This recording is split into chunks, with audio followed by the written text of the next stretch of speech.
wadaad mu'adina ayaa gabadh ayuu jeclaaday waa qiso macquulana gabadha aabaheed baa markaa loo doono loo tago lagu yidhi gabadhaada nasiib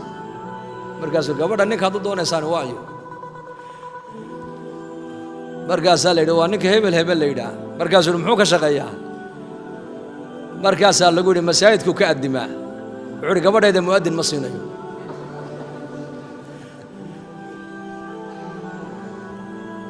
gabadhuna markaa ninkaa runtii waa nin khayr ay ku ogto way iska doonayso way jeclayd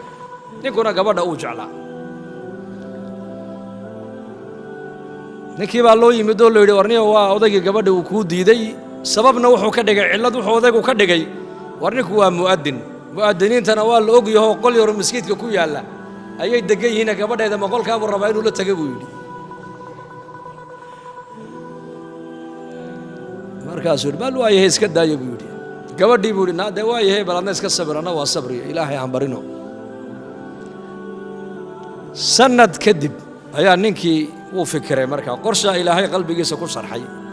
ilaa shay markaad jeclaato ee lagaa hor joogsado hadhi maysida xeelad baad raadinaysaa shayga aad ku gaadhid markaasuu odayaashii buu yeedho wuxuu yidhi war ninkii odayga ahaa iigu noqdo oo gabadhii maaragtaane ha la ii doono markaasaa lagu yidhi war waagii dhoweyd baan meesha ku lugo'nay hana lugoyne adeer masaajidkaaga ka addimo iska fadhi bay ku yidhahdeen markaasuu yidhi maya ku noqda waxaad iga gaadhsiisaan odayga uu kiin weydiin doonaaye ku dhahada ninku waa ninkii laakiin ninkii shaqo fiican buu helay iminka shaquu qabtay markaasay ku yidhahdeen war shaqadaad qabatay maxay tahay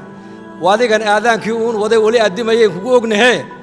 shaqadaad qabatay dee aan odayga u sheegnaa bal noo sheeg waxaad ku tidhaahdaan ninkii mu'adinka aad ku ogeydad gabadha u diidday aqalka boqorka qasrigiisa qasriga boqorka ninkii shaqo laga siiyo xafiis baa loo dhiibo boqorku la shaqeeyaa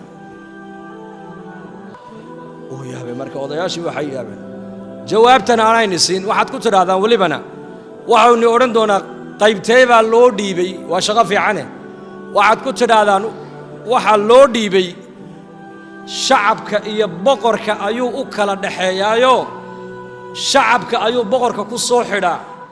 waxa uu boqorku doonaya buu shacabkana u sheegaa intaa igu sheegay buu yidhi waa loo yimid odaygiyo waxaa lagu yidhi ninkii shaquu helay markaasuu shaqaduu helay boqorka qasriga boqorku ninkii shaqo ka qabtay shaqo cajiib ah markaasuu odaygii farxay ya waa meel fiican buu galee meel fiican buu galay dhegayso markaasuu yidhi qaybtee buu ka shaqeeyaa boqorkay layn xafiisyo badan buu leeyahay waxau ka shaqeeyaa shacabka iyo boqorka ayuu u dhaxeeyaayo labadaabuu isku xidhaa ka dhahada buu yidhi labadaabuu isku xidhaa wayba fiican tahe wiilal badanoon dhalay baaba shaqayna kuwaabuuba shaqo noogu raadina buu yidhi gabadhii waa la siiyey uu iska guursaday aadaankii uu iska wataa odaygii baa aawo shaqaduu qabtay wuxuu yidhi adeer shaqadaan qabtay waa aadaanku waa maxay aqalkan waa aqalkii boqorka weeyaan